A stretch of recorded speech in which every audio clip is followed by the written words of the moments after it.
what it was like to be your dad's mom? P-R-I-D-E in large capital letters. I remember we were all in the kitchen, my whole family. My grandfather, my grandmother, my brother, my sister, my mom, and myself. My dad walked in through the big front doors. Our dog Rolf was right behind him. He went down the line giving everyone hugs. When he finally got to me, last, he picked me up in his hug and he whispered in my ear, "Don't worry, I'm always with you." And then he turned and left. He walked back out the door, down the hill in the backyard, and when he got to the stream, he stopped and he turned around. He smiled and he jumped across the stream. And when he hit the other side, he had turned into a lion.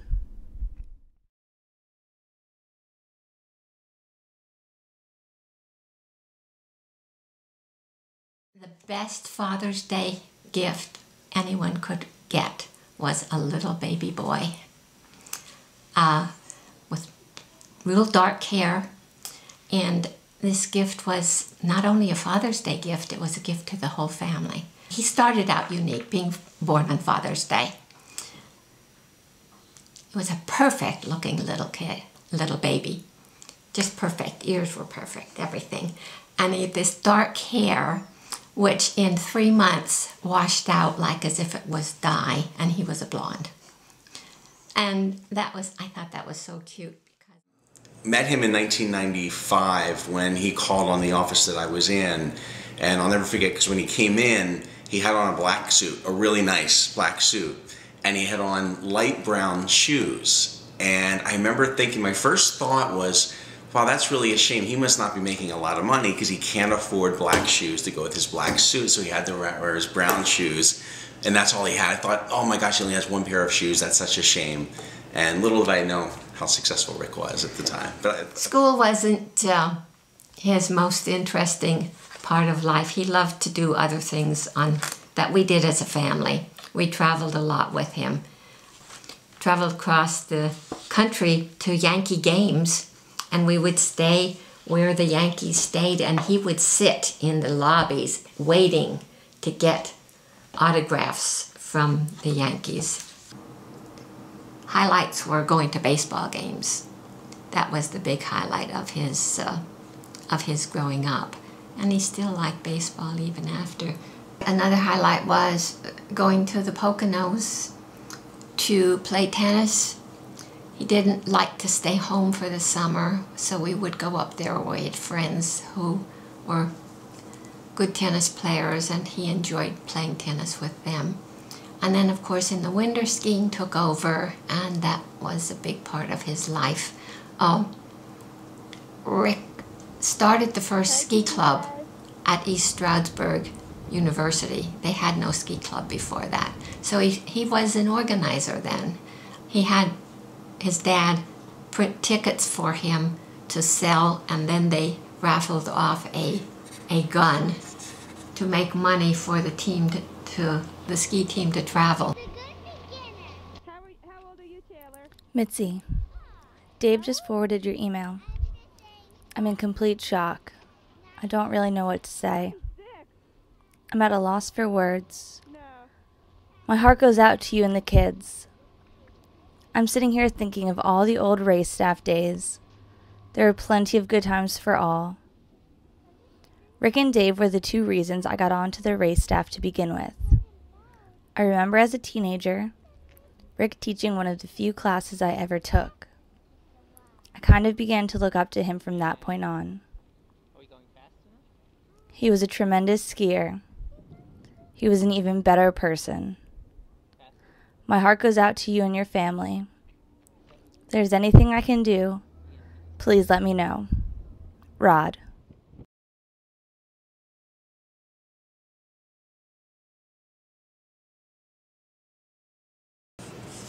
From a business standpoint, I mean, a lot of the stories that I have with Rick, I probably won't share for the camera, but just some of my fondest memories in my life were with him. Just things that happened trips that we went on for conferences, wherever it was, just some of the fondest memories I have in my life, he was part of the vast majority of those. Hi, Singmaster family. Just wanted to let you all know my family and I think of you every single day. I'm so thankful to have had Rick in my life for so many years, and I miss him every day. I know that much of what my family has is due to the mentoring and friendship he gave to me over the many, many years. I can only imagine how difficult the holiday season is for all of you. As always, if there's any way we can return the support that he gave to us, please don't hesitate to ask. The Pessinante family. I have to talk about his imaginary girlfriend, Rowena. She lived in a place called Cat's Whiskers, and when they got married, they were going to build a house out on our patio. Well, Rowena, and there's a card in here that was addressed to Rowena. Rowena wasn't from Cat's Whiskers, but Rowena was a black-haired girl from Gordon. Every summer, Nana Pennypacker and I made strawberry jelly. There'd always be a jar would disappear. We didn't know it until Mitzi told me the story one day that she liked my strawberry jelly. And then I realized he was taking strawberry jelly to Mitzi over at school because he knew that she liked strawberry jelly. So Rowena really was Mitzi, and he would always say, I have stars in my eyes when I talk about Rowena. Every summer, as I said before, when school was out, we went to the Poconos. No ifs, ands, and buts. This particular summer, he said, I think I'll stay home this summer. I want to work for you, Dad. They needed to put a roof on. I'll help you put the roof on. We didn't know what was his motive, but one day I pick up the mail and there's a letter from a Mitzi Singmaster.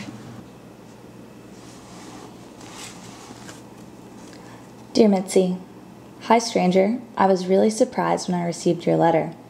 It's really good to hear from you.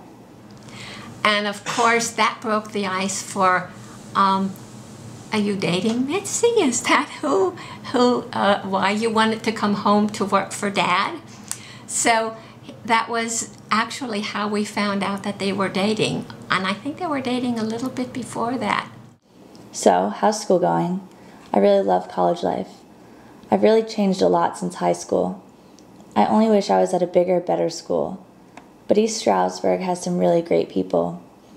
I'm majoring in economics. It's fairly tough compared to some of the courses offered here. I'm maintaining a 2.9 average, so I guess I'm doing pretty good, considering all of the partying we do. I'm on the tennis team at Eberg. We play you guys this Saturday. Bloom is a really good team. Last year, you guys beat us for PA State Championship, so this year we'll be competing at Bloomberg for the PA State Championship on May 2nd and 3rd. I hope I get to see you during those 2 days. I'd really like to see you. So write back and tell me what's going on those days, and we can get together. Bye, Rick. All of the rhododendron were blooming, and the background for the wedding was rhododendron all over.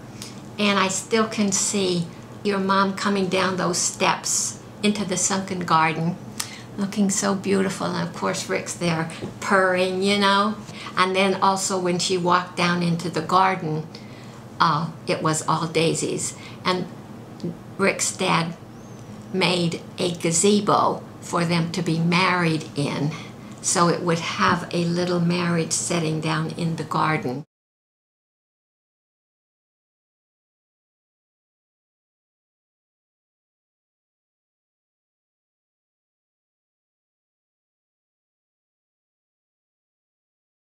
Seeing your dad at the time of the birth of his first child, Taylor. He called me in the morning and he said, we have a little girl and she's beautiful. When it came to business, it was business, but then when he wasn't working, he was focused on all of you. We couldn't wait to get down, so his dad and I, Nana and Papa Pennypacker, and Mitzi's mother, Pat, took off that afternoon to go see this perfect little baby. And of course, when we got there, he's carrying you around in his arms, holding you like a, just, so he looked so comfortable. I thought, how is Rick going to be to handle a baby? He was never around babies. And he's just there cuddling you and protecting you like a, this is my precious jewel.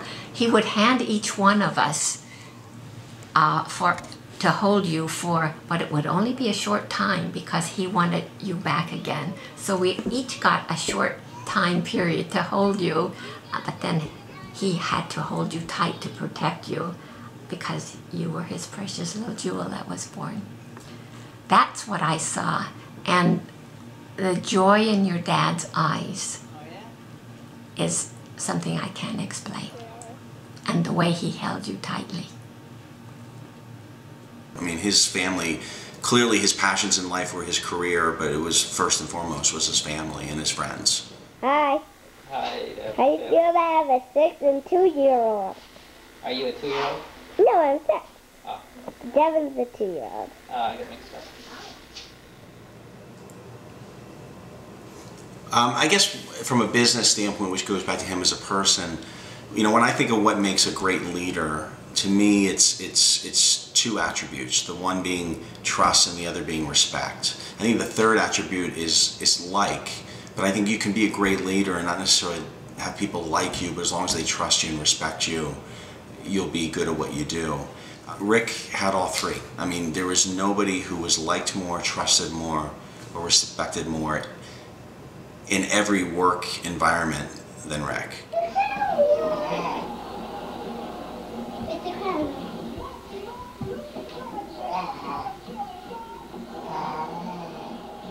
Anything else you're cleaning it?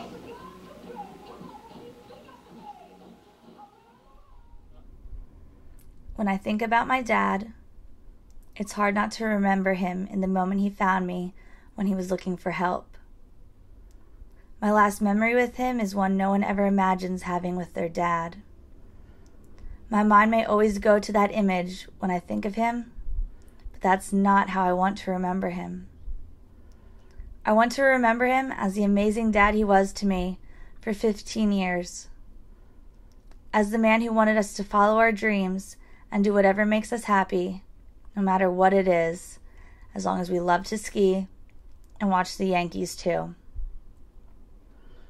As the one person I could always count on to ski the back slopes with me. I want to remember him in the way he sneezed way too loudly, in the way he used to hold me by my ankles and swing me back and forth, saying, tick-tock, Devin's a clock. In the way he loved his work, but loved his family way more and always, always put us first. That is how I always hold on to him. Love, Devin.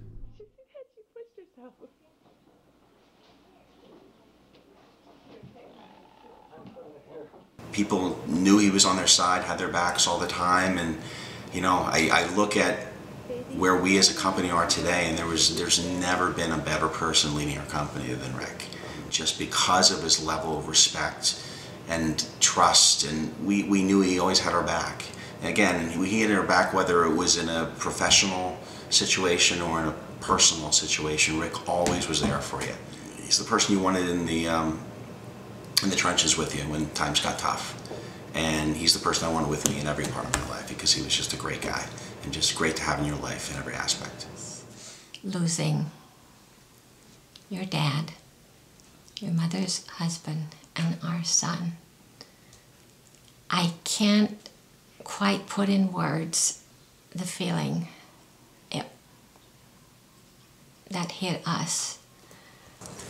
So I remember when I got the call from Kathy Pereira that Rick had died, and Joanne was away with a girlfriend for the weekend, so I had our son Christian home, and I was watching him when she was away, and I got the phone call, and I just was floored. when we knew he was hurt, and I walked in your kitchen and your mother said he didn't make it.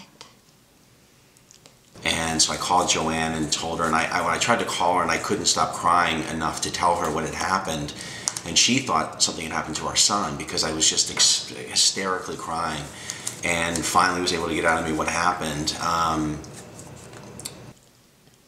Never expecting that. But it was something that we had to go through and are still going through. The impact he had and the impact on me was amazing when that happened.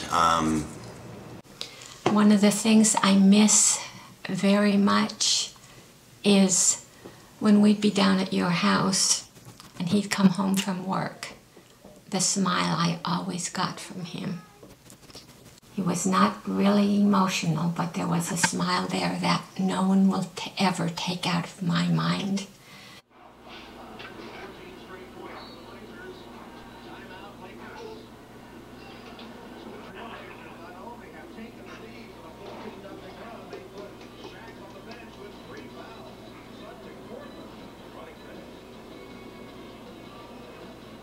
About a month after your dad was gone, I was walking up the sidewalk looking up at the sky. Means so much to me, the clouds and the sunset, because they make me happy. And I was walking up the sidewalk and I said, "Rick, are you okay?" And as clear as a bell, he said, "Mom, I'm happy." And that just lingers in my mind, that I had such a wonderful, he was a perfect son.